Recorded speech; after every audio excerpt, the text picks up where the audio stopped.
Wow, this is wonderful. Look at all these faces. Hi there. Oh my goodness. It's so great to see all you guys at the Austin Young Society event. This is wonderful. I'm Dr. Shackelford. I'm your lecturer person tonight. So, but I'll let Jo do the introductions, whatever she's going to do. It's good to Hi, see all everybody. these Welcome faces. to the Young Society of Austin. We're glad you're here. And we are excited and delighted that Dr. Shackelford is going to be with us for this amazing presentation that she's going to do. This is probably the third or fourth presentation that she has offered to the JSA community. And often it is accompanied with a workshop, and maybe later on in the year we can talk her into doing something like that. Her work is often not only about the feminine and the dark feminine and the emergence of that, but also mandalas. Dr. Shackelford graduated from Pacifica Graduate Institute.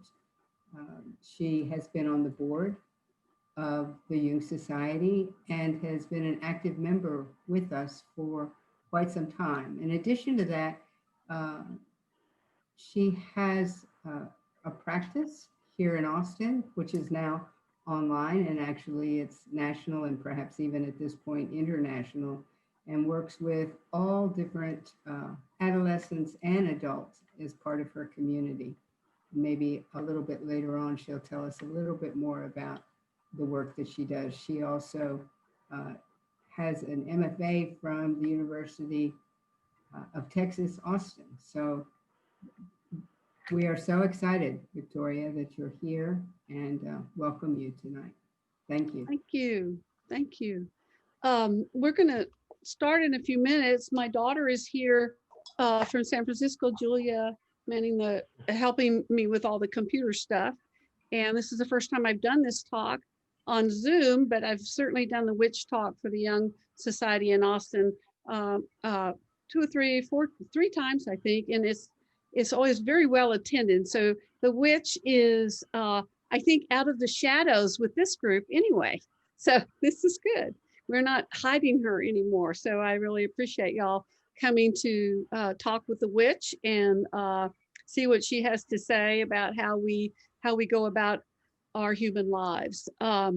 So thank you to Jo, and in the spirit of October and this nice weather that feels sort of wintry and witchy, and I want to thank Jo and her coven of witches, the board of the JRJC, and also Daniel for his mysterious warlock abilities. Thank you, Daniel. That's a male witch, by the way.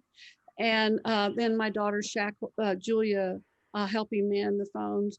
I don't know what the daughter would be, but we all have a little witch in us, and thank goodness. And so I want to give just a little introduction before we start the slides. I want to tell you what Jung and Maria von Franz wrote about the fairy tales and mythology, and why they're important to the collective consciousness and unconscious. So Jung wrote that fairy tales, these stories take us into another world. And then it's a creative fantasy that tells us about the various possibilities that we can have in our lives. And Jung said that they contain archetypal symbols or motifs. They're basic patterns of behavior and development that unfold in our lives, and they become activated in our lives and when we make them conscious. So this talk is about making them conscious. And I came up, I want to tell you about Maria von Franz pointed something out that may be useful to all the attendees tonight, as you can look at yourself and go, oh, I might look at it from this way or from this way. So she points out various ways we can look at the fairy tale. And the way we look at the tales may be influenced by the 4 functions of consciousness, which Jung developed, the thinking type. We've heard of the four functions of consciousness, the thinking type. So if you're a dominant thinking type, you may look for a pattern or structure that helps you hold the tale together as we go through this talk. And the feeling type will look in developing a value, a judgment about a particular tale. So you're looking for the value judgment in it. A sensate type will be attracted to a single image in the tale and will want to enrich and amplify that symbol. And the intuitive type will see the tale as a whole, kind of a whole big picture, a worldview in a way that's endowed with meaning, and they understand it as a unique message. So I'm going to identify my dominant type and which is what is arching for this talk, and it's the intuitive type. I'm an intuitive type. So this is a type when you figure out what your type is, and I'm sure all of you know kind of maybe your combination, but there may be one at different times, even different times of the day that's influencing the others. Then the fairy tale can become a full expression of a process of evolution, of change, of psychological movement, improvement, and enrichment. And these are important two words: the initial situation of lack and a stuck one-sided position in living. Those two things, the initial situation and lack in the story, and a stuck one-sided position for the hero or the heroine, right? So those are the two things to look for as we go through the talk. I've got these little other notes that I'm referring to, so I don't mispronounce something. So with that in mind, let's go and do the first slide. I want to keep track of my time. I'm timing. Okay. So in wonderful Carl Jung fashion, he's really a master at holding the tension of the opposites.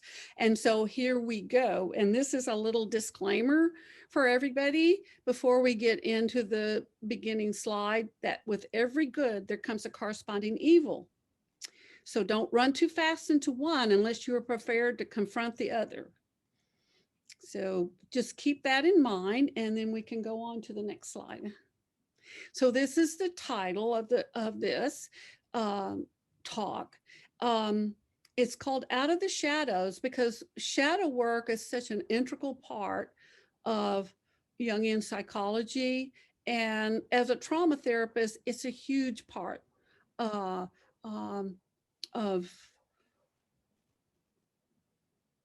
psychological and emotional healing, to come out of the shadows of what has happened to us in our lives. And so I really like this work because of the shadows have incredible energy for us if we bring them into consciousness. So let's go to the next slide. Okay, so here's my thesis for this talk. With the little introduction I gave to give y'all some grounding about how you might want to look at it. There's a dual nature of the great mother archetype. There's two sides to this coin of her, and we work to ignore her in contemporary modern society. We want to ignore her flip side. And I have this beautiful picture of a Madonna, and that's the side that we like to think of as the great mother, but we've been ignoring her for a really long time. And my premise is we can see in this current year, 2020, which is so pivotal, what a year, this blindness can be a dangerous game. And the great mother is upset, and she's showing us her shadow side, even if we don't want to see it. So this wonderful little Madonna is the side that is predominant in our culture, but the witch is holding up the other side for us, and she's going to make sure we see it. All right, let's go to the next slide. So I love this word seething. There's a real seething feminine soul out there embodied in these and ignored in these dark female characters, and they come alive in this fairy tale. Finally, the witch and the mean and evil stepmother and the old woman in the woods and any wild feminine goddess on the rampage, so we can finally express this split off repressed side of the great mother archetype. We don't all have to be perfect Madonnas. We can actually express it through the tale and we do. Next. So the dark side of the great mother archetype, the great terrible feminine, is really scary in modern culture. We try to relegate her in controlled situations. We have a fearful reaction, a psychic reaction to her image in her most primal and very animalistic form. So I'm going to show you some images and talk about these just a little bit, various kinds of images. Okay. So, wow, that's very primal. And you like, and I was strolling on the internet and I put in there the meanest, ugliest, scariest witch ever. And this one came up. So I'm sharing it with you guys. Look at her fingernails and her nose. And boy, that makeup artist really got down the primal nature of the witch in her scariest form. Next. And then we have the mythological chaotic force of Kali. And there's a lot of dark goddesses. And I picked Kali because she's so in tandem with Gaia, Mother Earth. And I like this ancient and put together kind of collage fabric. All there you see her different hands. And I'm going to tell you a little bit about Kali because she's one of the witch's dark sisters. And I think that they're all working for us for this to bring this energy out of the shadows. They're all working for us together. I want to do the next one. So Kali, and I found this other picture of Kali, and it's a little bit more distinctive. Kali is the really dark one. She can get so drunk that with blood on the battlefield that she can get out of hand and told the chaotic one and destroy the world. She is a destroyer demon and she threatens the whole cosmic order. Does that sound kind of familiar to everyone right now? I mean, there's a lot of threatening of the cosmic order going on right now, especially when humans are out of control in their relationship with the great mother goddess. I mean, sometimes she gets unleashed and then we can't pull her back. So I wanted to put her up there. She's an agent of, they're all working together to bring the dark feminine out of the shadows. There's another one. I love these ones that are on frescoes on walls in from antiquity, and you can see all her arms and she's holding down the patriarchy, and there's the skulls, and she's creating her havoc in a beautiful way. So with those images in mind, I want to talk a little bit about let's see, what is that happening? Hang on, people, something happened. Okay, thank you. Wonderful computer world came in and started messing with me. Probably the shadow part, kind of my shadow of being afraid of computers. So the witch is the neglected mother goddess of the earth and her evil aspect. So again, we have this neglected mother goddess, that other side, and she's begging to be whole in our consciousness. In contemporary Western culture, like Halloween and Hollywood, has managed to keep the witch and these other female characters restricted to the tales. I mean, that's a safe area. But it wasn't always that way in the 1400s. There was a lot of female evil being projected onto old ladies in the woods and women alone even. Let's go and see what, let's see. Okay, so here, so let's go to this one. And this is for Halloween, and that's a mask, and that's the cartoon witch, and she's scary but safe. I think scarier are the eyes behind the mask, and I don't know who they could be mine. I'm not quite so sure where I got that slide, but and then I remember the movie Hocus Pocus with Bette Midler in the middle, and it was really funny witches and really energetic, and it was cartoon of the dark side of the feminine. And we're comfortable with that. We can hang out with that. We can go to in this. My daughter's doing like scary movies every night for in October with her friends. And what did we watch last night? The Addams Family. The Addams Family. Oh, they were great.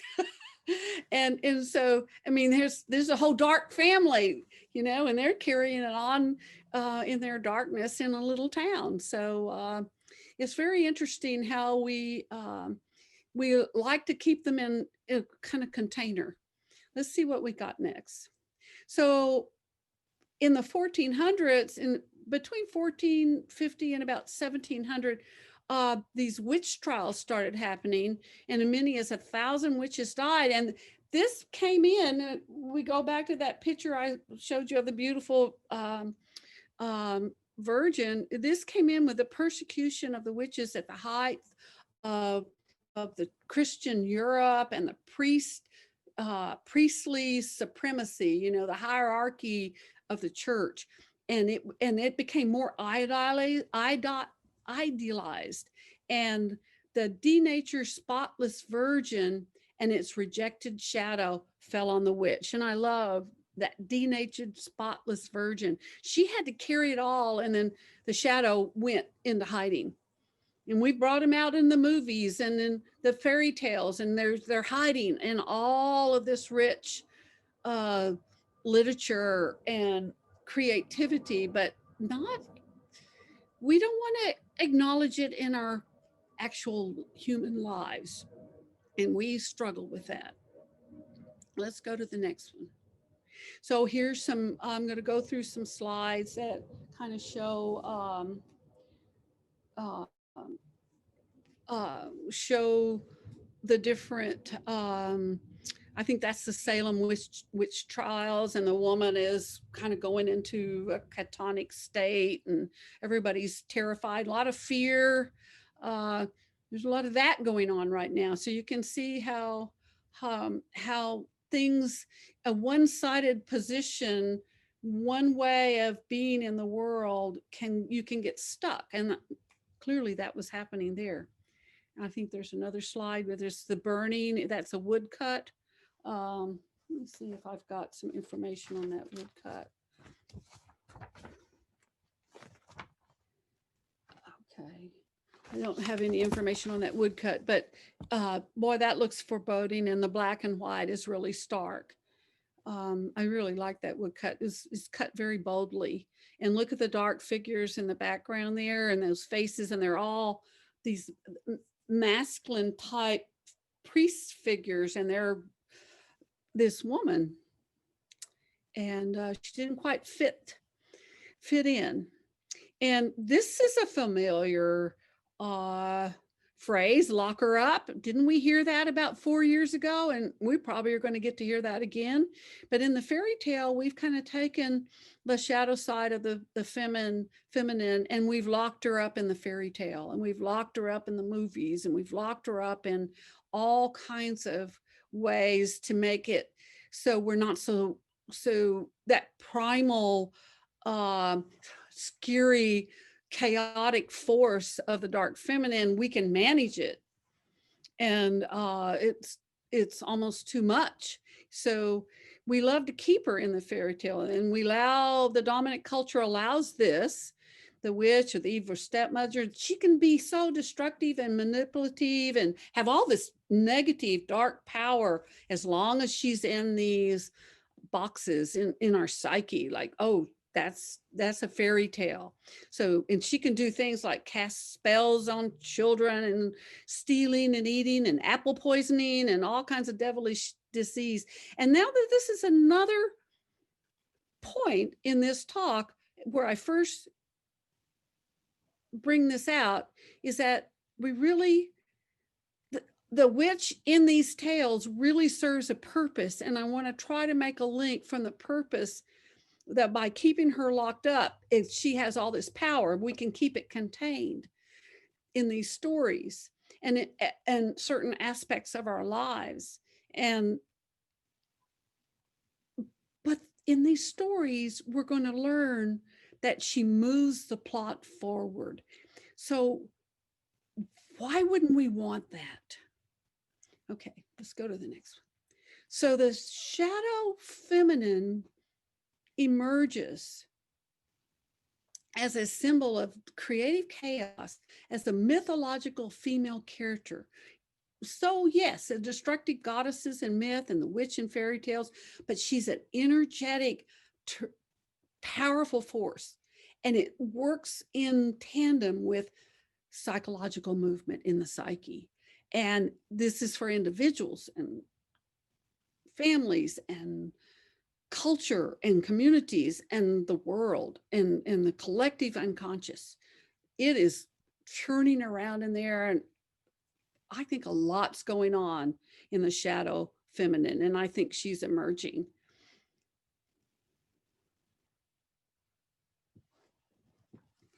So this shadow side of the Great Mother, she does become this chaotic feminine force in the world. So if you take Callie's view of things, if she doesn't do this, then Callie will just come in and just start a war and drink up all the blood, you know, and that's the threat, you know. I mean, and they kind of work, this dark feminine force really kind of wants to be a force in the world, and it comes in the chaotic is the creative. So it changes the deadlock situation, and the woman, the feminine, this kind of holistic primal energy is the only moving element. The Great Mother wants psychological movement, and she possesses all the energy necessary. She can turn this plot around, and the hero that is stuck in a psychic state, she's there to turn that plot around. So think about at the beginning when I introduced the four personality types, dominant personality types. Kind of check in with yourself, see where are you landing now, and where are you the hero in your own story, and where is there some stuckness, and where in the collective unconscious and in the collective consciousness, where is this happening? So kind of take one of those personality styles that we talked with in the beginning and see where it lands for you as we ponder what's going on within ourselves, in our homes a lot, being with ourselves, in a meditative state often, just because of the nature of being by ourselves in our homes a lot. Where is this landing you in your hero's journey? And is there some, I feel kind of stuck. I'm working on it all the time. It's rough. And it is going to take the feminine, the woman is the only moving element to change a deadlock situation. That's my premise. So I'm going to go forward with that. So we come to a very familiar fairy tale, Hansel and Gretel. And I'm going to look at my time because I can, let's see, we want to go to 8. Okay. So we know this story, and this is the old woman in the woods. I mean, when I moved into my condo in Austin, they offered me a unit at the very back of the building that I'm in, right by the fence? And I said, oh no, I'm a woman living alone. I do not want to be on the edge of this little condo community. So I have one right smack in the middle. And I make decisions like that because I'm real aware of, I know that sounds, well, that's just the layer I go to when I make a decision. And Hansel and Gretel, they are enticed by the old woman in the world. And this is what happens to them. Again, we have an evil stepmother. So the fairy tale gives us evil stepmother. And the situation is of lack in this story is not enough food. And so the evil stepmother takes them way dark into the woods. So, I mean, that's the hero's journey, go dark into the woods, and they're lost and they have no food. And they wander until they see a clearing, and they find the old lady in the woods house of candy. And she takes them in, but she has a plan because she's really a witch. She's going to fatten up Hansel. So she puts him in a cage to fatten him up. And then she makes Gretel work in the kitchen and cook and clean and do all this stuff. And every time she goes over, the witch goes over to check Hansel's, see if he's fat enough, Hansel sticks out a chicken bone. So that buys Gretel time to try to figure out. She goes, oh, he's not fat enough. And finally the witch just gets fed up. She's, let's get the fire going. And Gretel goes, oh no, oops, this is not good for my brother. So she goes to the witch because she's had time to assimilate the dark nature of the witch in the form of this old lady and go, this is really her shadow, what she really wants. This is her shadow. I'm seeing it. I know it. And I've got a shadow in me. And so she goes to the old lady in the woods and she says, well, help me get the fire going. I don't know quite how to do it. And so she goes over there and she's got it going somewhat good. And the witch goes, oh, you do this. And she pushes the witch in there, and the old lady witch, and burns her up, and Hansel is freed, and they run back through the forest and they find their father, and the evil stepmother's gone, and they bring all this food and jewels of the old lady in the woods. And so this wonderful old lady witch in the woods with her dark shadow nature, she passed something on to Gretel. And Gretel figured it out. Let's see what I got here written on this sheet of paper. So I want you to then, as we go through and you're checking out your personality type and how you want to, your meaning making for these stories, look again at situation of lack. The encounter with the witch is the turning point in the plot in the story. And the shadow of the dark feminine comes alive in Greta. So witch consciousness, she gets that consciousness, her own shadow. She can, I mean, she kills the old lady. I mean, you know, and it moves the story forward. And this is another story. Baba Yaga and Vasilisa the Beautiful. And this is from a Russian, this is a Russian witch. I love this story, and some of you may be familiar with it, but she lives in a house in the dark Russian woods, forest. It's a house on chicken legs, and it's got a fence around it, and all the fence posts have a skeleton with fire inside the skeleton burning bright. And the story is about this young girl named Vasilisa who loses her mother. Her mother passes away, dies, but the mother gives her a magical doll. And she's left there with her evil stepsisters. So, and again, there's some evil step sisters involved. And the situation of lack in this story is there's no fire for the hearth or the home. So they don't like Vasilisa very well. She's very beautiful.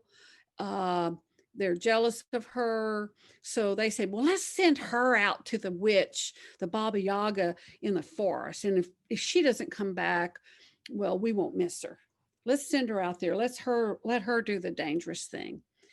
So she sets out to do that, and she sees many things and in her journey, and then finally she has her magic doll with her, and she gets to the clearing and she sees the Baba Yaga's house on chicken legs, and she sees the skulls all around on the fence post in the skulls and with the fire.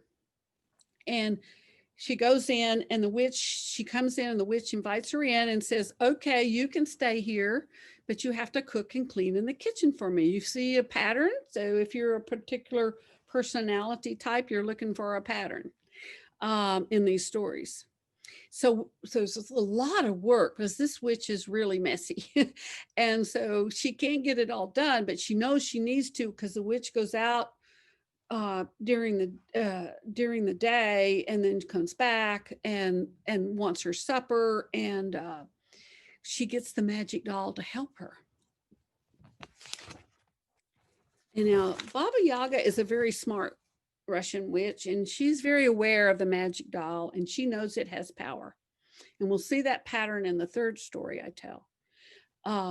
So she decides to give Vasilisa the skulls of fire to take home to her evil stepsisters.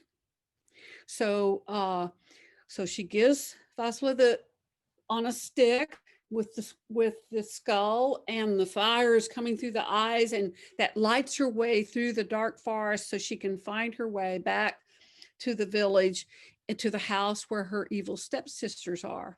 And they're so glad to see her with the fire because they are cold and they can't cook their food, and there's no light in the house. And they grab the skulls, and then the eyes of the skulls start following them around until the eyes of the skull, the fire comes out and burns the evil stepsister to ash. So Vasilisa the Beautiful is now free. She has incorporated her inner shadow, just like Greta did in Hansel and Gretel. She incorporated her inner shadow to have her own life. And she does get her own life. She goes to another village, and she finds another lady who is the warm, nurturing mother, and she learns to weave fine cloth and meets a prince. And of course, you know how that story goes. And then, of course, we love Dorothy and the Wicked Witch of the West.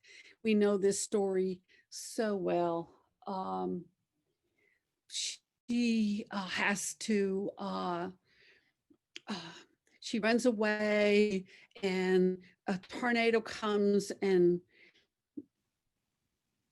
grabs her up in the house and lands her in this magical land of color and beauty and flowers.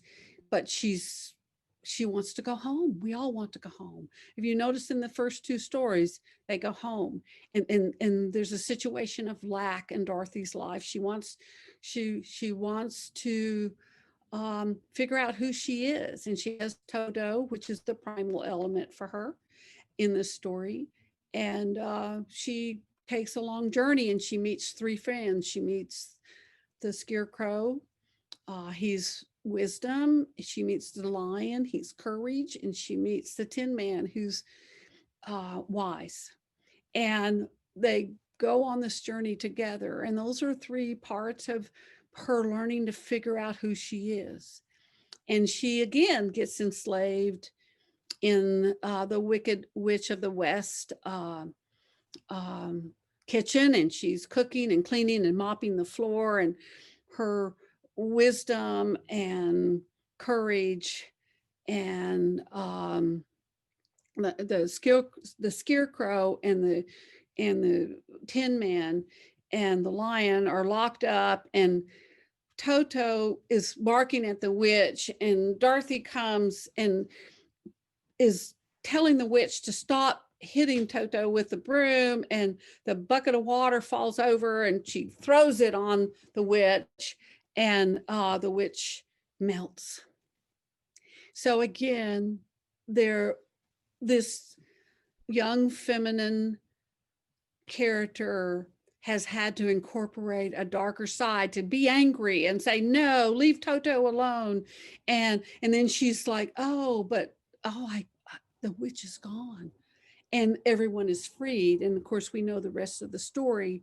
She had the power all along to go home in the ruby slippers, just like Vasilisa the Beautiful had the power in the magic doll her mother gave her. And that power is inside all of these characters. They just have to find it. And the witch turns the story around. Next. Okay, so out of these shadows, all three of these female characters have come out of the shadow. They've individuated. They've made conscious their feminine shadow side, the witch. They withdrew their projections of evil put onto the witch, and instead of projecting, oh, the evil witch is what we like to do in the fairy tales, in our movies, in our Halloween nights, in our witch outfits, they withdraw those projections to go, I have some dark trickery of my own in me, and I learned it from the witch slaving in her kitchen. It's very alchemy. It's a very alchemy thing that they do. And then they learn to become masters of their own destiny, and the only way to move their story forward. And they have the witch to thank, that encounter, right? And a wonderful, just for these three female characters, and for the feminine in both the masculine, both the male and the female, in all human beings, the feminine and the masculine. The feminine in the story Descent to the Goddess, A Way of Initiation for Women by Sylvia Britton Pereira, she tells us that for until the demonic powers of the dark goddess are claimed, these demonic powers of the dark goddess claim that these three women, young girl protagonists do claim, they claim them. There is no strength in the woman to grow from daughter to an adult who can stand against the patriarchy. Say that for me. Patriarchy. I don't like the patriarchy because I can't say it. The patriarchy in its inhuman form, when it's unhuman. And we can relate to that. Patriarchy has done wonderful things. It's built great cities and taught us how to, be in cars, and we got bridges and the internet and communication and modern life, which is has been wonderful in medicine and just every area of contemporary modern life. So, but in its inhuman form, the feminine can't grow to an adult until we get the energy from these dark powers of the dark goddess, and we take her out of the story and put her squarely in the middle of our lives, and learn to understand her and transform the evil that she acts out in the stories to transform that energy. So the Way of Initiation for Women, the Descent to the Goddess, is the story of the Queen of the Earth, who has to go down and meet her dark sister in the underground and make a deal with her.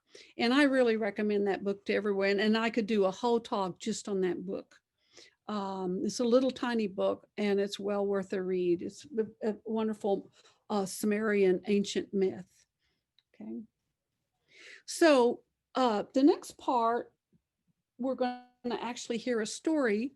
And this is the mythology of Morgan Le Fay, and it's an Arthurian lore of the shapeshifter hag as a sorcerer or beautiful princess from the epic tale Mist of Avalon. And it tells us the story of our dual nature and the importance of the dark feminine gives to this nature. She does not want us to be one-sided. And that's an important word to remember. So we're going to play, Julia and I are going to play a little story. It's called From Heart Wisdom with Jack Cornfield. It is a King Arthur story of Morgan Le Fay. Okay. parts of England. And night fell, and he couldn't get out. There were brambles, and he was really stuck. And he tried with his great horse, and he couldn't. And as he struggled through the forest, he came upon a clearing. There was a bit of moonlight coming through the clouds, and there was a beautiful well. And he thought, well, at least I can rest here and quench my thirst. And he drew the bucket up from the well and drank it, quenched his thirst, and made a place to rest. And as he started to rest there, the moon came out, and then he heard the horse, the sounds of the hooves of a horse approaching. And he got startled in the middle of this forest. How could that be? And then he saw this great stallion approach, and on it was a woman with very long hair and a cloak. He thought, well, this is interesting. And she arrived, and she turned to him, and she had a bit of a beard and only a couple of teeth, and her skin was all wrinkled, and one eye was hanging out in one direction, and she was at that time, well, she had a number of different names. The Hag of Bara is one of the names for her. Kali is her name in India. Baga Yaga is her name in Russia.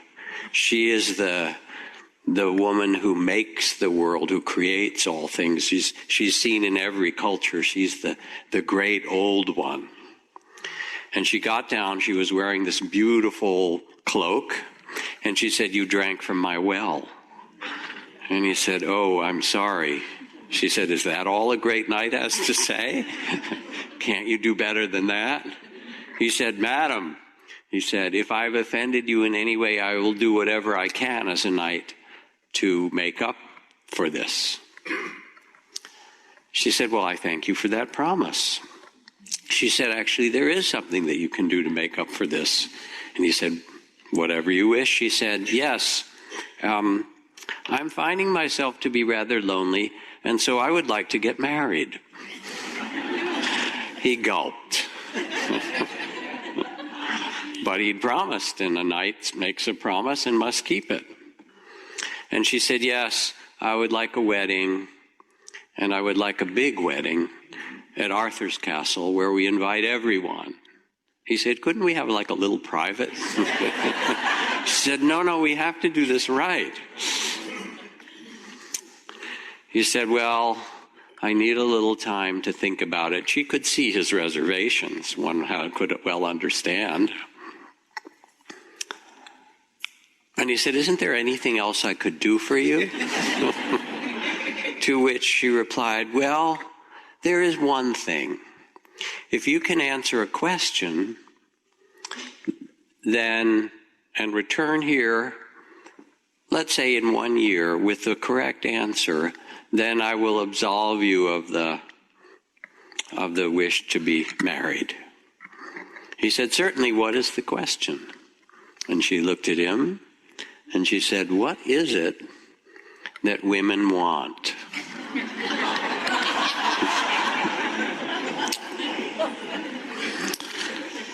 He took a breath, said, all right, I'll work on it, you know. She got back on her horse, went out through the dark of the forest, and there he was. So he got back. The next day or two, he found his way out of the forest in the light and met with King Arthur and the other knights, and told them what had happened and said, I have to answer this question. He got a great big book, those old kind, you know, leather bound, and he went with his minions around the country interviewing women and asking them what they wanted. Some wanted wealth, some wanted many children, you know, some wanted love, some wanted a nice piece of land, you know, all kinds of, and he wrote them all down. And by the end of the year, he'd filled the volume, and he packed it on his steed, and he went back to the middle of that forest and sat by the well. And the moon rose again, and sure enough, he heard the horse come, and there descended the beautiful cloaked hag. And she said, well, have you got an answer? And he handed her the book. He said, I have 100 answers. I have 500 answers. And she flipped through it in the moonlight and said, no. Said, I'm sorry, you don't have the answer. Oh, when shall we have the wedding? He said, well, can we postpone it a little? She said, how about next week? He said, how about 2 weeks at least, we'll get it together. So he went back, and being the knight that he was, he had agreed and arranged for a wedding to take place. There was the feast, the wine, the music, all the things that happen in Arthur's court for a wedding. And then it was done. They retired to the bridal chamber. And there they are in the bridal chamber. And Sir Gawain is there with his new bride. She's seated on the side of the bed, and she says, aren't you going to kiss the bride? He hesitated, as you could understand. Then she looked at him and said, you are a brave knight after all, are you not? He took a breath and leaned over and gave her a kiss. And immediately she turned into a glorious and glamorous young woman who had been a princess, as in all these stories. So that was a good move on his part, right? And he said, I'm so glad we're married now. And she said, yes, but there is one problem. She said, your kiss has released me from a spell that I have been under. And now, with this spell, I am half free, which is to say that I can be in this beautiful form for half the time, at night with you in our bedchamber, but then in the daytime, I resume the form of the hag. Or, if you wish, I can be beautiful on your arm for the day with you, and at nighttime, I turn into the hag. Which would you choose? A little dilemma for Sir Gawain. He spent some time meditating. He'd been to Spirit Rock, he knew. That this was not a time to make a rash decision. And when he got quiet and he listened deeply, and he looked at her now beautiful in front of him and felt the love that was a bond that was growing, he looked at her and he said, I cannot choose, and I will place it in your hands. What would you choose? And her eyes lit up and she said, now you have broken the whole spell. Because the answer to the question that I asked you has now been revealed from your own lips. And what it is that women want is their own sovereignty. To not have someone else say, you must do this and you must be that, and you should and you shouldn't, but to be honored in their own right for who they are. And then, I won't go into details, but they had a wonderful wedding night and quite a good marriage. Come back.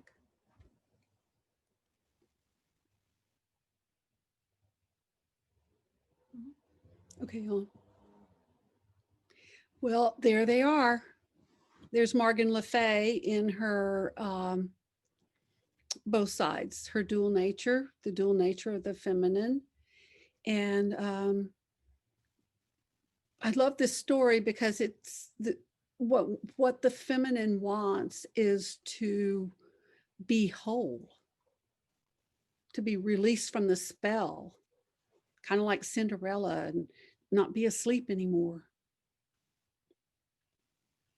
And there's, we need all the energy So I love that tale for that. And think back on how can we do that going forward, both individually and collectively as a culture. So these were really fun to draw. I like them so much. I want to draw some more witch pictures and both sides, you know. That would be really a great workshop, is to draw both of your sides of yourself, both for men and women, to draw the shadow side and bring her out of the shadows, her or him, whatever the case may be, bring that energy, that archetypal energy of the feminine out of the shadows, that darker energy, and then also celebrate the energy that is apparent, that is not in shadow. That would be an interesting workshop, Joe. That would be fun to do. Maybe someday we can do that, do an art workshop with that. But these are all my artwork that I really had fun doing. And that's why I love it when the Young Society asks me to do something, because then I get all excited about doing something creative with these myths. Okay. So Morgan Le Fay, as sorcerer, asks the crucial, important question for the seething feminine soul of the great mother. What does she want? And the story answers it for her, sovereignty. So we're going to take that. We're going to take a 3-minute break. And everybody that needs to run and go to the bathroom, get a glass of wine, a glass of water, and just take a little breather, and we'll come back in 3 minutes. So you want to time it?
We good?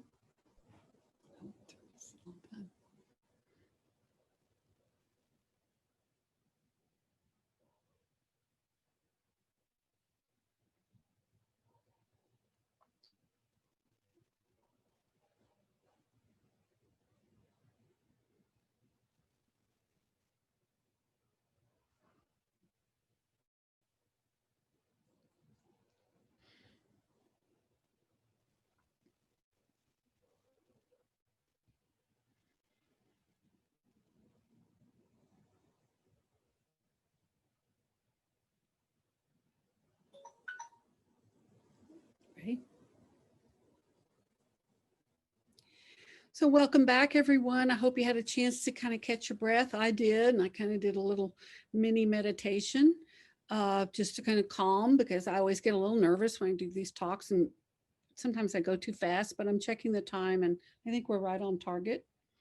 So is everybody back from their little break? And I just want to make clear that in every story where hags, witches, and other forms where the dark feminine appear, is that they will keep showing up until they are attended to. And that's a really important consideration. All right.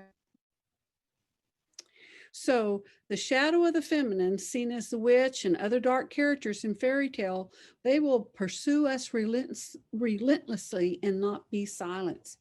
And here's an etching by Goya, the one on top from 1798, of an old and young witch flying through the sky. And then the young woman, it's from the Middle Ages, 15th century, young woman enticing female sorcery from, is a Flemish painter. And of course we recognize the sharp featured wicked witch of the West, but portrayed by the actress Margaret Hamilton in the 1939 classic, The Wizard of Oz. So that's just a review so we can get back into where we're at in this story and see how we feel, each of us here tonight, how are we interpreting and what is our take on this information that I'm sharing with you all. So now I get into 2020. Could Mother Nature be upset and angry? And does she want to take us apart like Kali until we pay attention to Gaia? And of course, we see what's happening all over the world, the raging wildfires in Australia and Western US, and wildfires in Brazilian rainforest, and the flooding hurricanes, and COVID-19 pandemic. And there were, as of when I put this in, there were all these deaths, but I think there's even more now. And the locusts, and I heard that there's locusts in Africa, and killer bees from Latin America, and racial injustice, unrest in the streets, political upheaval, children in cages. It just goes on and on and on. So I think we have to pay attention to 2020. We're just getting slapped around by the part of the Great Mother that is upset. She really wants us to pay attention. That's my take on it. But then I'm an intuitive type, so I give a great global worldview on these tales, right? So what does the Great Mother want? She wants attention, consciousness, integrity, and sovereignty. Attention paid to her dual nature. She wants to be free from the spell of being stuck in the fairy tale alone, or only on Halloween night. She wants that energy to be used and transformed to move our story forward, all of us. And so it requires attention and consciousness and integrity and sovereignty. I mean, the Great Earth Mother really is demanding that in terms of as an intuitive type. That's my take on it, right? So what does each of you as individual woman, man, culture do about this question? What are we going to do? One thing we do know is that the story is moving forward, and it will move forward with us or without us, but it is moving forward. Have you guys noticed, like, it's breathless? It's even as things have stood still, and we're all in this still place, and we're all kind of doing the Rainmaker story where we're all in our interior world within ourselves. Things are moving fast anyway. I mean, there's a real paradoxical, energetic opposites going on, right? So either she is attended to, or she possesses the unconscious mind of any person in culture who tries to ignore her. And this is from Carolyn Baker, Reclaiming the Dark Feminine. I really highly recommend that book. And speaking of books, I'll make available on my website a list of resource lists of reading material that I used for this talk. And that'll be up in about a week. And we'll see how that goes, all right? So I'm just going to ask everybody to sit quietly while we go through the next 3 slides. We're about to end. And they tell their own story.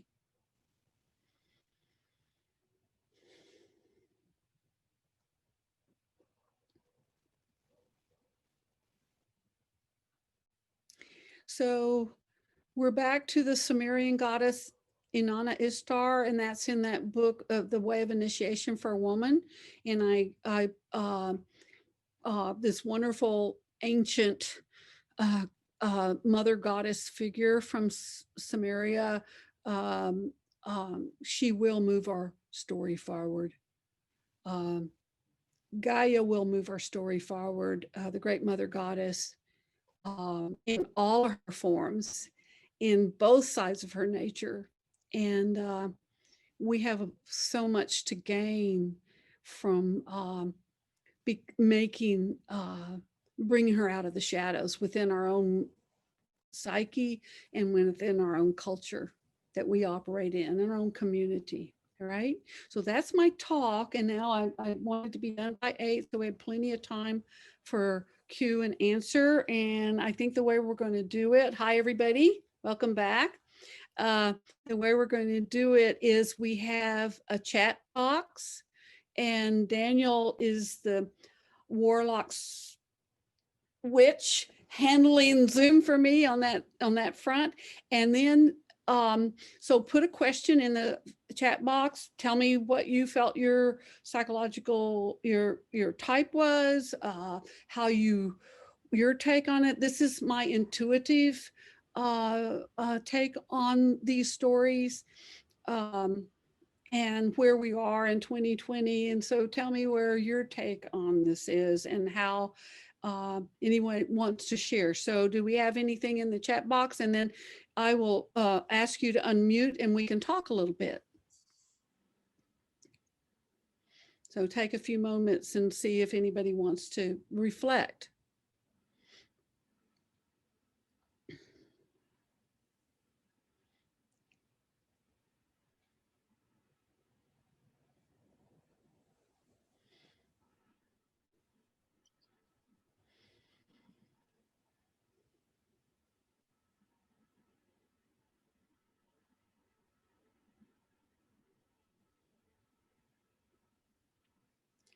So Daniel, would you do one so we can see how it's working? Would you do a chat? Sure. No, you want me to type something in, you mean? Yeah, type something in so we can see how it works. And then while people gather their thoughts, this is the hard part of the Zoom, because if I was in a room with y'all, we would just all be conversing. So we're going to bear with each other. Let me get my glasses on. There was a couple technical questions earlier about will you be publishing the slides after the presentation? Yes, the slides will be on my website, drvictoria.net, spelled out. This whole thing will be on my website, and I'm willing to make it available to the Jung website as well. So if they want it. Can we have permission to record? I'm dyslexia, and it would be very helpful. Of course. And you know what? I'm dyslexia as well. It took me a long time to get all my education, but it doesn't, it gives me, it's why I'm an artist. And that's helped me find a lot of different ways to express myself. Famora wants, the slides would be most helpful. So everybody wants the slides. Okay, that's good.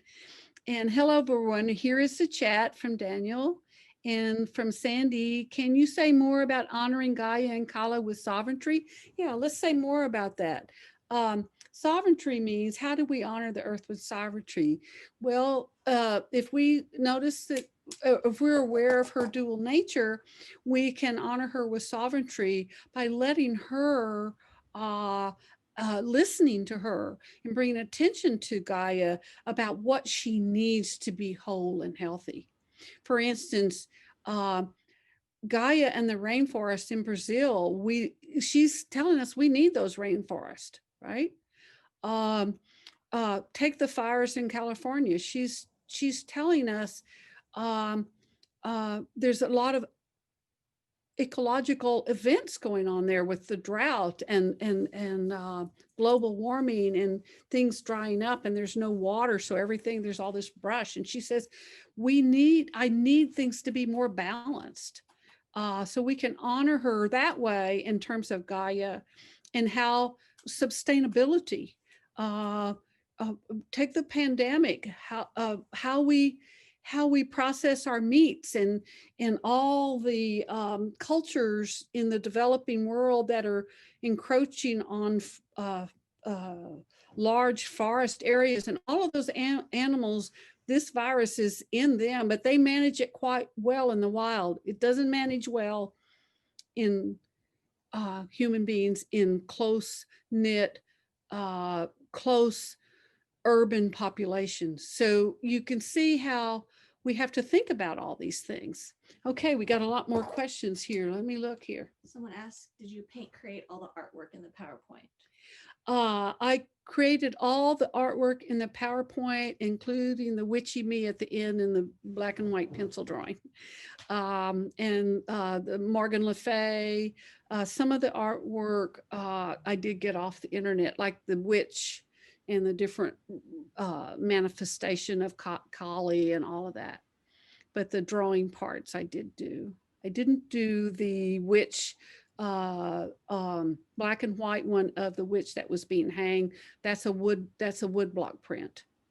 And I didn't do the etching that I got off the internet. But I do love to paint, and that's one of the best things about doing one of these is coming up with illustrations for it.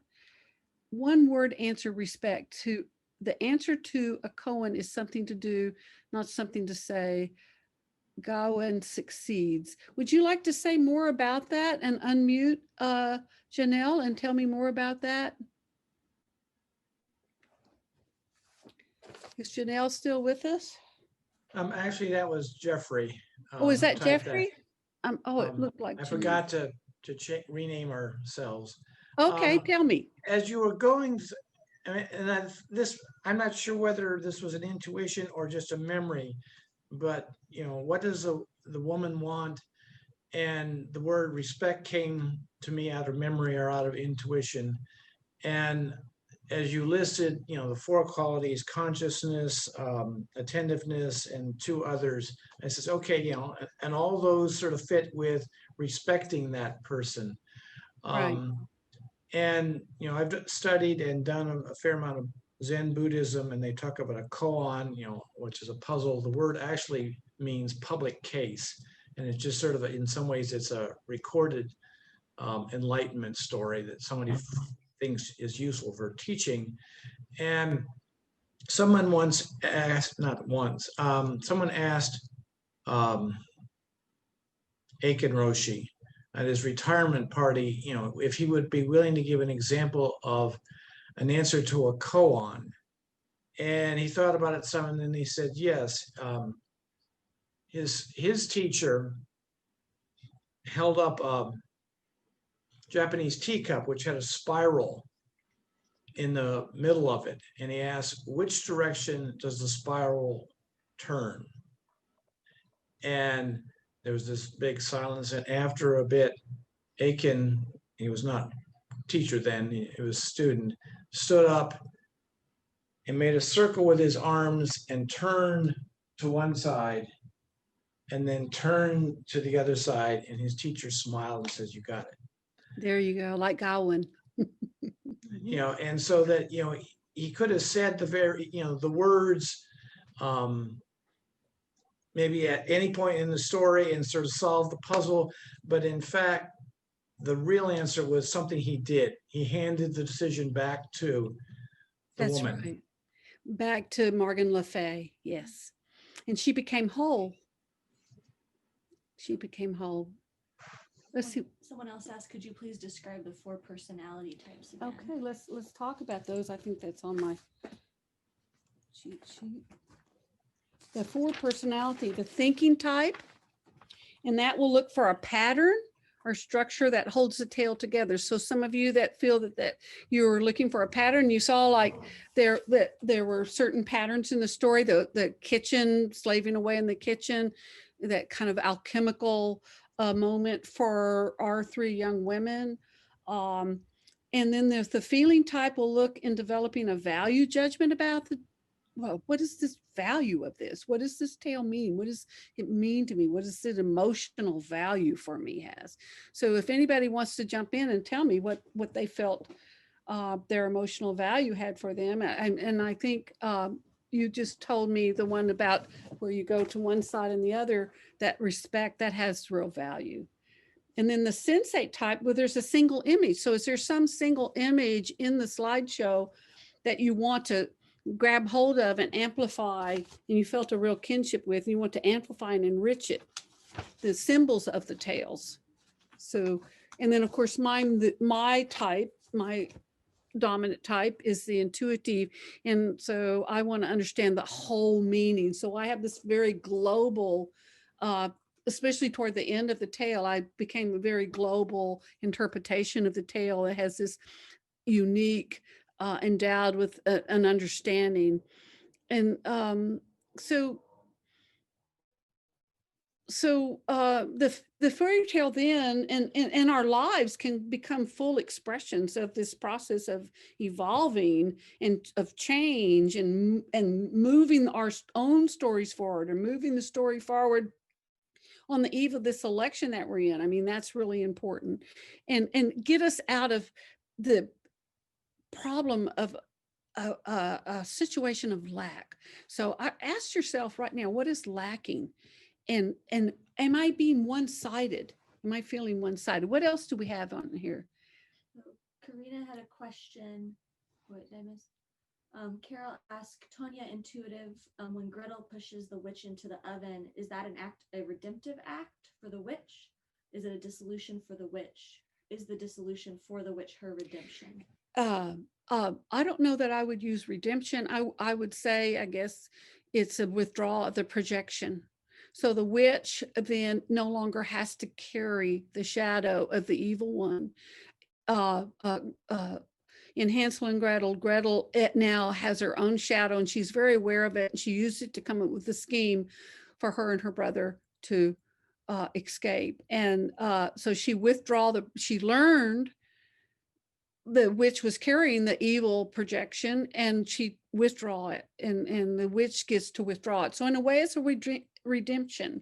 And in psychology, we all project things onto other people project things onto us. And when we withdraw those projections, we own up to our own inner nature, our own self, whatever we were projection. A lot of falling in love is the archetype of possession based on projection.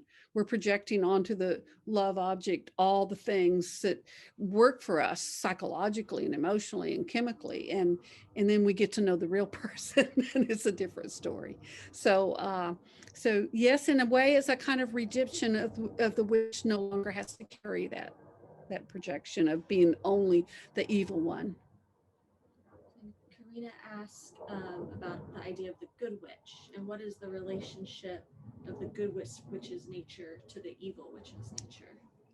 Well, the good witch has been ionized. I mean, the good would be like the Virgin Mary, the denatured feminine that has no messy parts.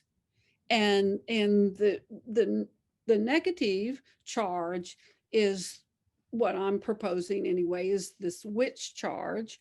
And so those two have a relationship to each other. Is that, would you like to tell me more about that? Because I see those two as having a relationship to, in fact, that's what the archetype of the Great Mother wants, is a relationship between the shadow side of her, the Kali side of her, the witch side of her, and the good, nurturing, loving mother side of her. Okay. And in terms of Gaia, that's really important. Does anybody else want to actually, let's see.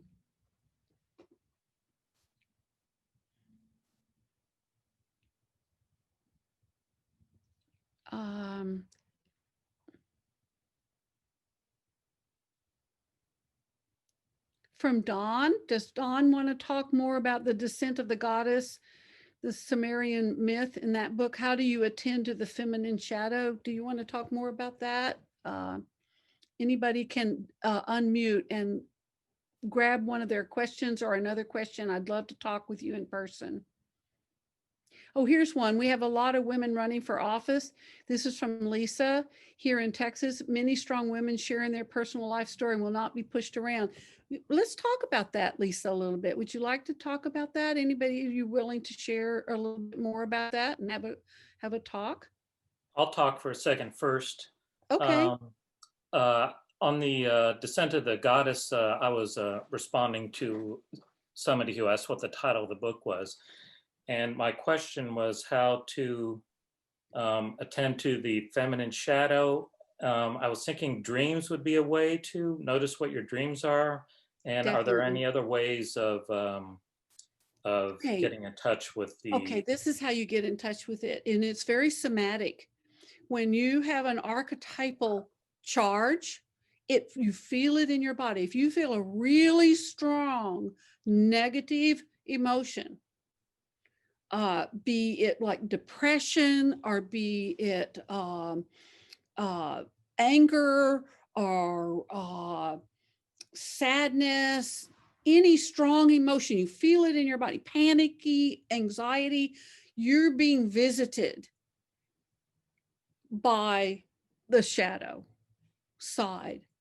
And you want to ask yourself, who is there? Is it, am I feeling a victim of this, or am I feeling like a warrior, or do I feel like a rescuer, or is it a wounded child or a divine child? And these are all things you can ask yourself whenever you feel an archetypal possession in your body. It is an actual physical event. And they have a certain kind of autonomy. And in this case, in these stories, all of these young women and children are having to find their way, and there's a lot of fear and there's a lot of abandonment. Those are all archetypal patterns, and they have to go through figuring out, working in, doing some work, the inner work in the kitchen, learning, what am I projecting on the people in my family and my lovers and in my working world? What am I projecting that's actually a part of me? Because usually it's something out in the environment or something you're thinking affects you very strongly. Then I ask myself those questions. You know, what is that? That must be something in me. And that's why relationships are so important, because we learn about ourselves by what we project on the people that we love. And even political, what's going on. There's so much projection going on right now with that. Does that give you some clues about how to start? Yeah, definitely. Thank you. Okay, good. That was a pretty heavy answer, so you're very brave to get that out of me. What was the other one who else would like to talk in person? Because I'm really missing talking with you guys in person. I'm telling you, I really like that the best. Is anybody else on there that would like, I think Lisa, yeah, who else? I think Lisa was going to unmute herself and ask a question. Okay, good, Lisa. I think, am I unmute? Am I here? There's Lisa. Yeah, Hi. I've been noticing, you know, even last time on the ballot, the number of women is just increasing. I mean, we had like, I don't know, 5 guys and like 20 women on the ballot this time, if you count them all up. And they're unapologetic, you know. The one girl, she rides her motorcycle, and she's been in the war and she got shot. And, you know, the other one's telling about how she ran away from home and got pregnant at 17. I mean, they're just coming out with their stuff and saying, vote for me. I'm tough. I'll get in there and I'll fight for you. Whereas, you know, then you look at their opponents, and yeah, they look old and feeble, you know. And so I think it's the woman archetype coming out and standing up for, you know, herself. Yeah, and getting that energy from that side of themselves that's unapologetic. In Morgan Le Fay, she's completely unapologetic. I mean, here's a Sir Gawain drinking water from her well. Well, hey, there's a price to pay. There is a price to pay. Yeah, and I think, you know, I think we are moving forward that way. You know, and getting more people to vote. And so maybe we can move it forward when more women step up and embrace transform and a lot of- be transcendent this moment, this holding the tension of these opposites, these dualistic fighting parts of ourselves that are going on right now. So that's a really good comment. And I like to take the myths and apply them to all of the things happening to us right now, because they really do speak to that, even though they're ancient. You know, they really do speak to what it means to be a human being in the modern world as much as what it was back in the Grimes fairy tale days, or the Baba Yaga is very, very ancient. But look how timely. Yeah, So, I think it comes alive if you look at it in your own time, from your own little perspective. You can still see that all this stuff is alive and well. let's do the one. Is this? Victoria, I noticed Karina was trying to say something earlier. Oh, Maybe sure. Oh, Thank you. Yeah, go no, ahead. I will thank you for that. I was actually wanted to bring up what you guys are just discussing now. Well, go ahead, Because- jump in. No. I wanted us to resume the conversation about the strong women surfacing on the political arena now. But the one thing, actually, okay, I will ask. I've noticed a resurgence of certain groups in our society right now, especially of younger men who are really resisting the idea of a sovereign woman. I've come across some of them in person. I'm not saying that this is a big demographic, but I have met quite a few men who are very unhappy with the idea of a sovereign woman. So my question is, are they disowning their own divine feminine within? Is that what's happening? In a way, you're right. They are, but they're not aware of that. And we need what we had in the 70s with women, with the feminist movement, which answered a lot of things and set the stage for women being unapologetic and going to war now and doing all the things women do, and losing limbs and life, just like in all kinds of situations. But we need a men's movement to free them from to be nurturing, to be accepting and tolerant of themselves. That's a projection that they're projecting onto the women who are wanting to be sovereign, and that's saying about themselves that they don't feel sovereignty within themselves. Which is very ironic, because intellectually they actually consider themselves very sovereign, you know, like in their heads. Because we had a patriarchal culture that in its unhuman form has dominated.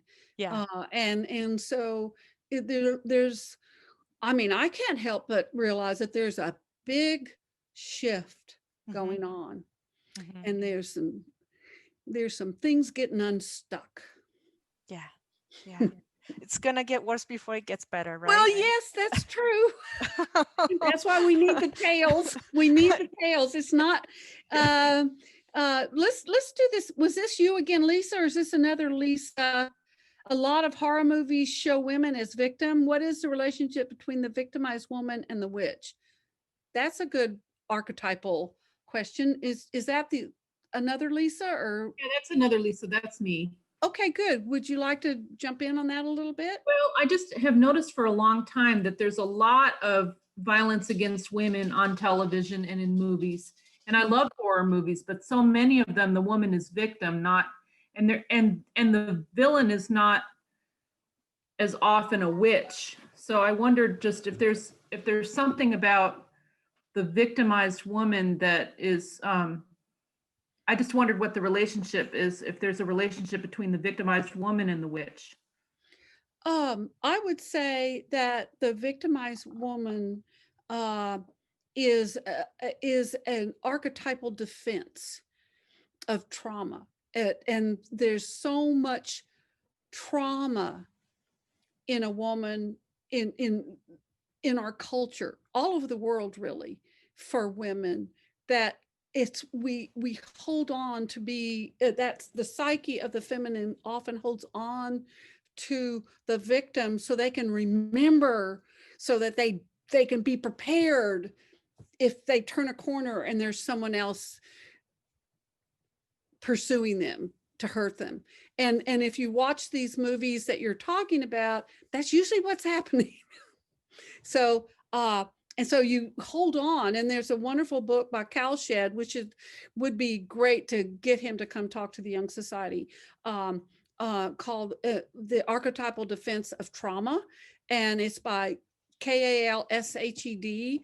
And it talks about this, how we hold on to these parts of ourselves that we can't let go. And because I'm a sexual assault counselor and work in acute trauma, it's your comment is just right on. I mean, there's so much holding on to the victimhood.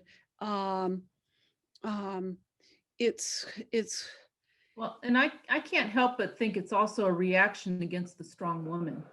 Like it's really proliferated since women's lib, right? So that the culture needs to punish women. well, let me think about that. A reaction against the strong women. There's a fear of not being part of the mainstream culture. Right. And so it's again wrapping themselves around the cloak of the victim. And then you have all these movies, and we like that. We got to have a hero, and that the hero has to have somebody to rescue. And if there's no victim, then there's nobody to rescue. And there's the traditional victim has been the woman, and she still is, because I work in the sexual assault industry, and believe me, it's true. Yeah. So we've got a long way to go still. Right. I'm really interested in, please share your perspective on Amy Courtney Barrett. Is that the Supreme Court nominee, right? Who wrote that one? Carol? Is Carol in the house? Is Carol in the house? Yes. Where are you, Carol? I'm Would not you like sure. to dialogue with me about that? Tanya's question. Yeah, We're watching together. We're watching it together. Oh, are you? Okay. Yes.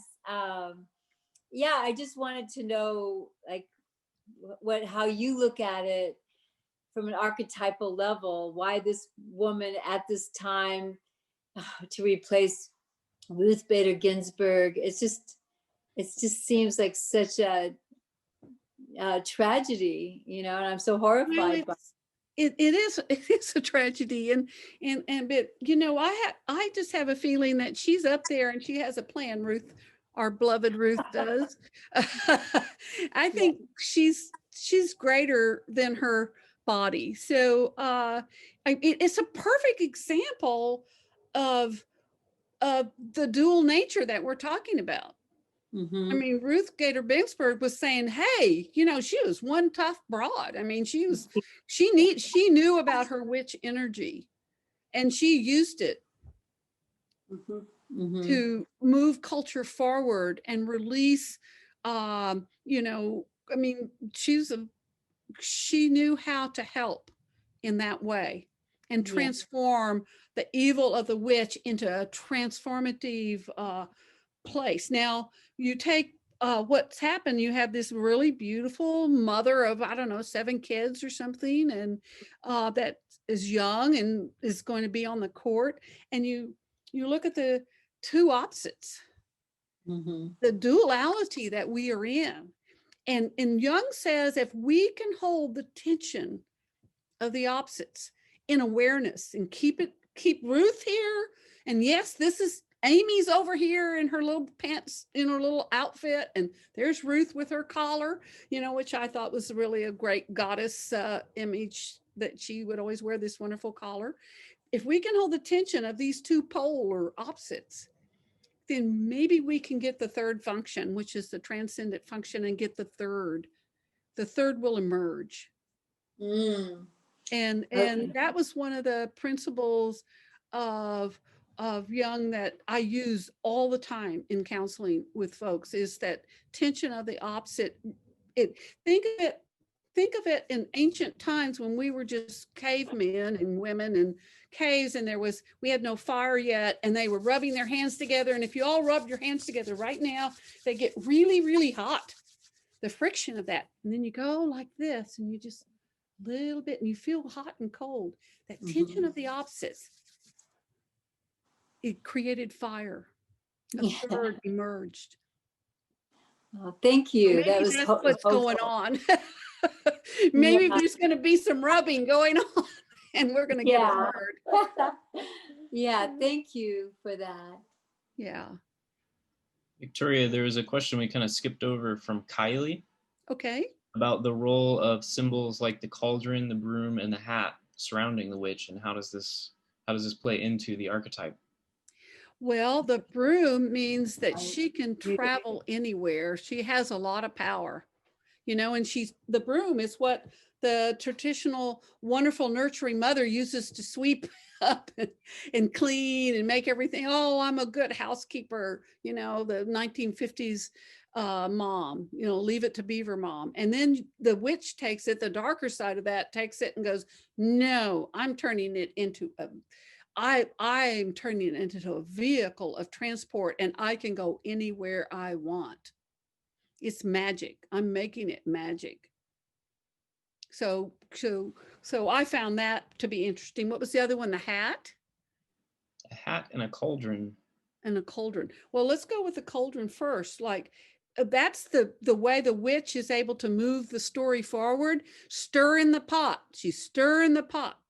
You know, and that's a kitchen. That's an alchemy metaphor. That's an alchemy image, stirring the pot, cooking up the stew, you know, making things happen, looking in there and going, oh, that's where the magic is in that. And a very alchemic moment, you know, creating havoc and actually putting everything in there and really she's the protagonist. She turns the plot in the story with that cauldron. She stirs everything up. And then the hat, well, the hat is a good one because the hat gives her a kind of status, you know, and I mean, that would be a really good dissertation if someone would take the hat and just really unpack that. Why don't you do that for us, and we'll give that talk together?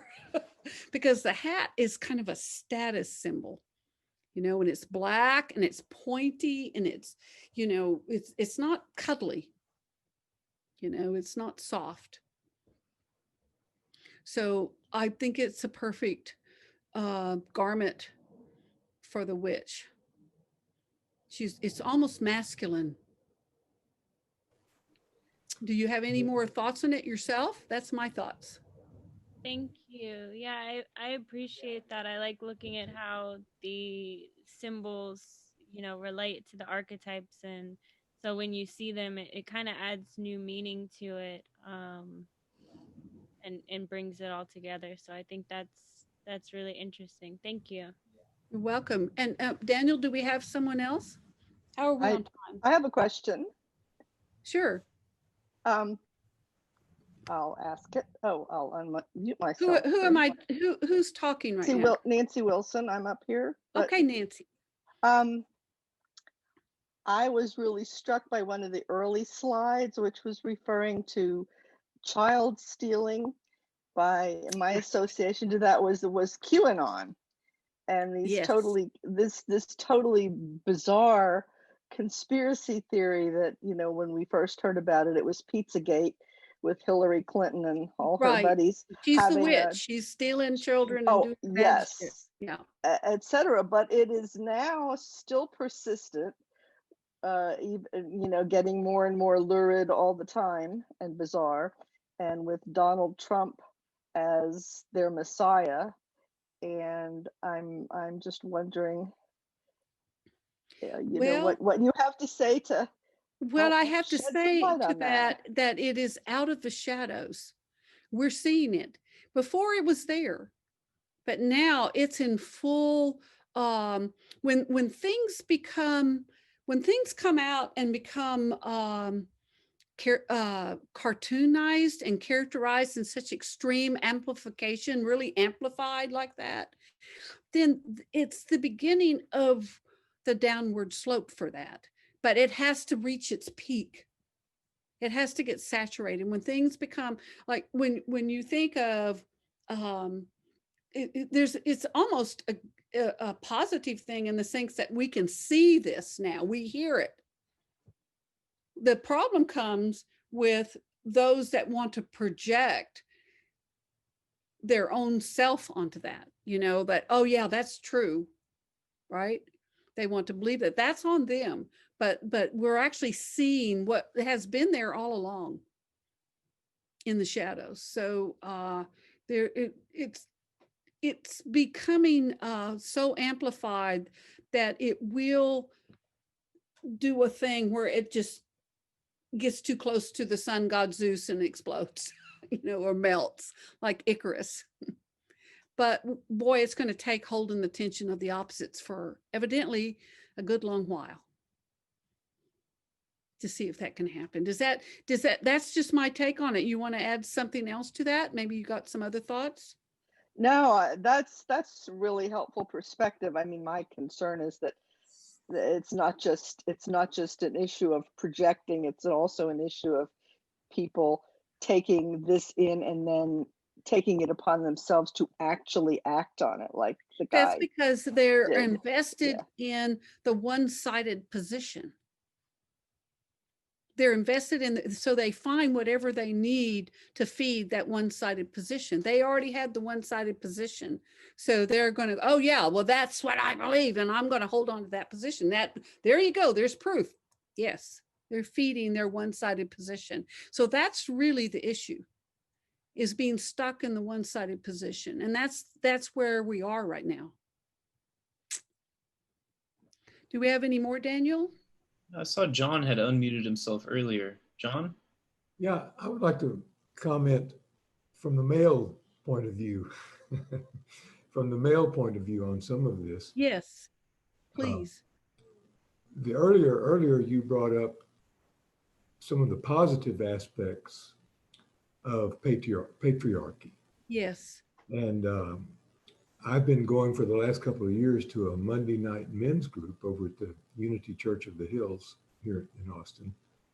And they've lately morphed into what they're calling the new compassionate male archetype. And I'm for that. That's fine. Although I think the term new compassionate male archetype is kind of an oxymoron. An archetype doesn't seem like it's new to me. It seems like that's something ancient that's in us, but I may have that wrong. But as I see it, patriarchy has outlived itself, but there was a reason, I think, that the first, from our caveman days, which you mentioned earlier, up until about the Industrial Revolution, it was necessary to have power and strength to make it in the world at that time for however many tens of thousands of years. So it was very necessary to have a patriarchal culture up until about the Industrial Revolution. You're exactly right. And now we're entering into the Aquarian age, and patriarchy has, to a large extent, used itself up. Its time has passed. Its time has come. Not that it will disappear completely, but we need to morph into something else, which I think we're doing now, as y'all mentioned, yes. A lot of female politicians. And regarding QAnon and the whole Trump phenomenon and the white supremacy, that all seems to me to be tied into all of what we've been talking about tonight, in that it seems to me to be an over-identification with something. A certain amount of identification in a person seems totally normal and necessary, as Erik Erikson pointed out many years ago. A certain amount of identification is normal, but over-identification is not normal. And that's when we project certain things onto something else, that we projecting our shadow side maybe onto something. Right. And I think that a large reason for that is that the patriarchal culture, the male culture, has lost its center now. I agree. And so we men are looking for something. Yes. What is our new role in this world? Yeah.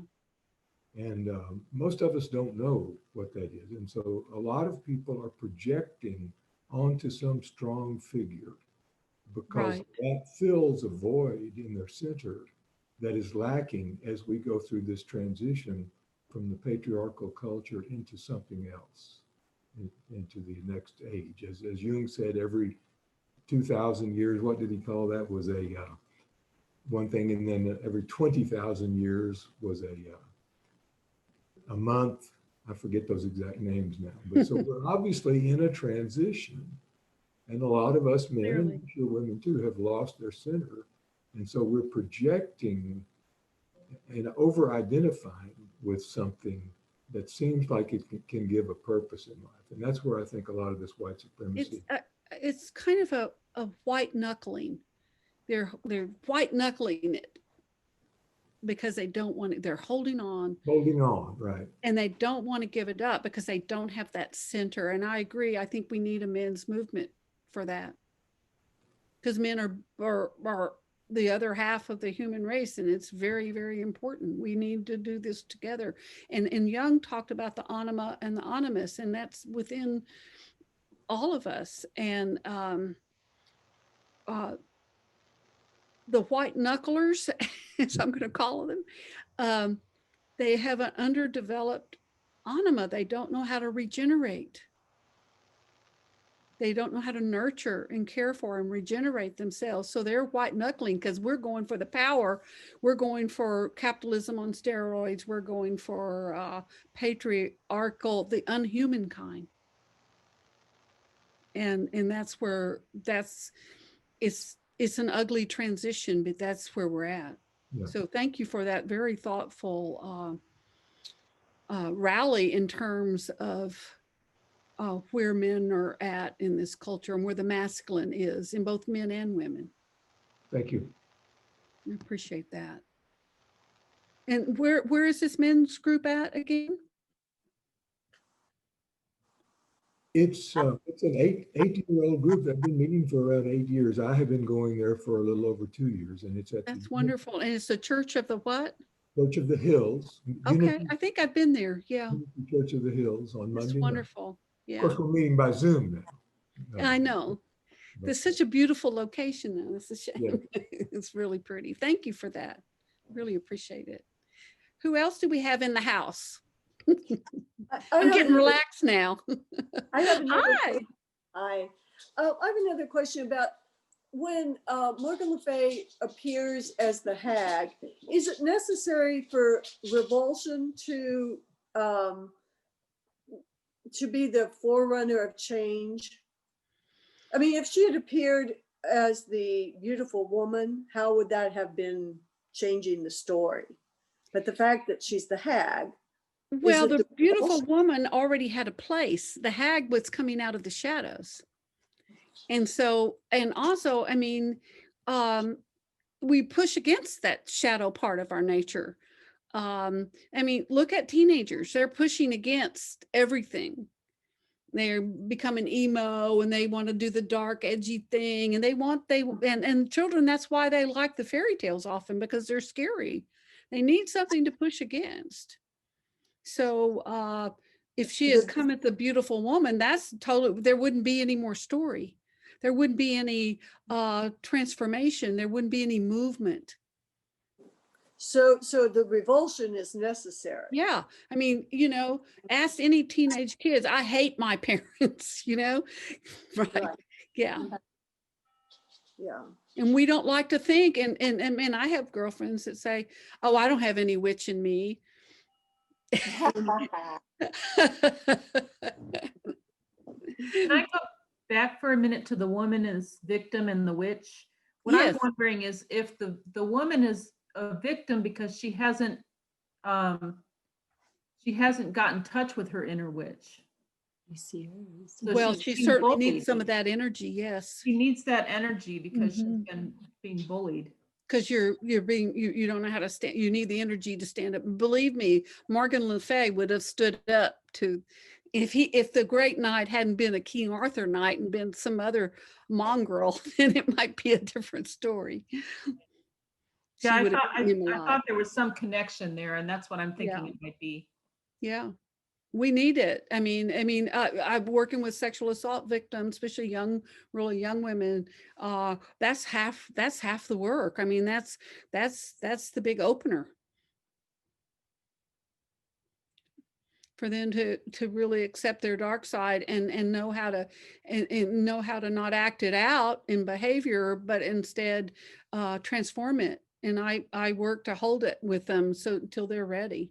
Right. Thanks. So how are we on time, Julia? Well, I don't know. What's our end time? What is our end time?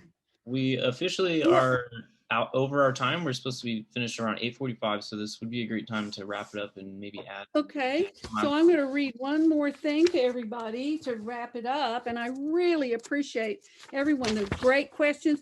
And the part I like best is the question and answer, and I love being able to hear your voices and I think it's on this sheet, but I want to read one more thing that Jung said to end it up. And there's some more good questions on there, and I could go a long time because this is where I'm most relaxed. For Jung, then, the tale of witches, hags, old ladies in the woods, evil stepmothers, and chaotic goddesses represent the movement of our human story. Our depressions, our pain, fear, anxiety, and panic in living direct us to the situation of lack. So when we're experiencing all of these negative feelings and emotions and behaviors, there's a situation of lack within us, and either individually,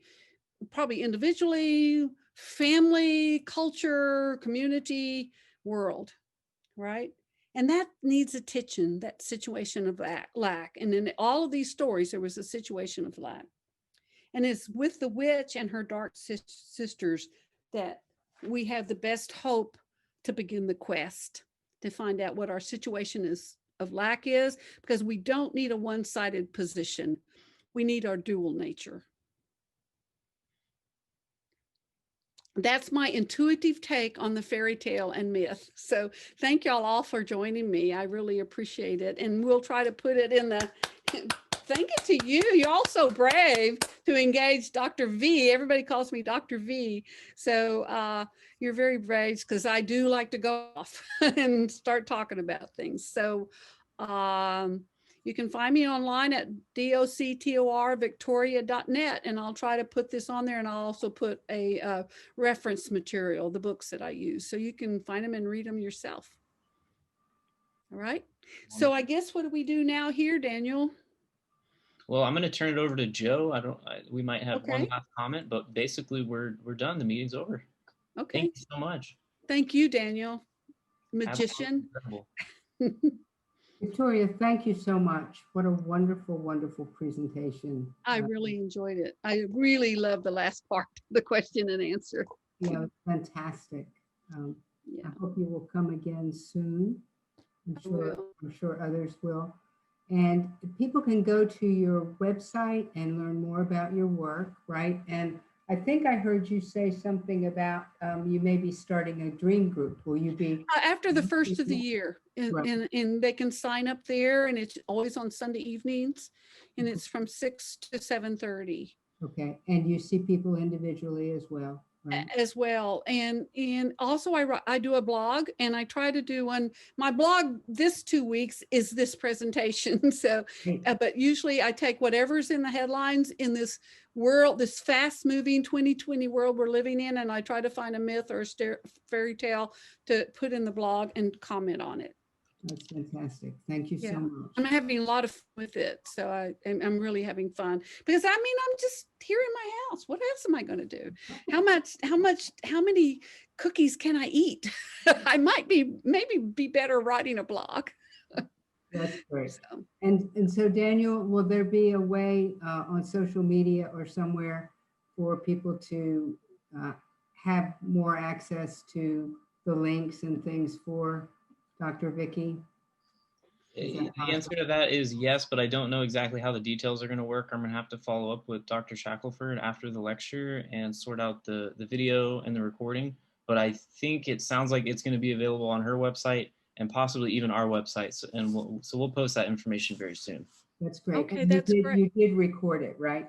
So Yeah. everybody knows. That's Fantastic. correct. We do have a recording. So Great. All right. And I really encourage, I'm looking forward, I tell everyone, go and see what the Young Society is doing in Austin, because it's a lot of fun. It is a lot of fun. It's a lot of fun. Yeah. So thank you very much. We'll be having our next event. I think it's December 4th. And I hope you will all join us, and maybe we'll see you there, Dr. Vicky, as well. I hope so. Yeah, of sure. Bye. And my daughter and I are waving goodbye. Bye. Goodbye. Hello, Martha. Goodbye, everybody. Bye-bye. Everybody. What a great group. I loved it. Thank you. Bye, Joe. Don't be a stranger. All right. You either. Okay. Thank you. Bye. Thank you. Sandy, Melinda, thank you so much for being here and helping to put this all together. I look forward to seeing you all soon. Thank you. Thank you.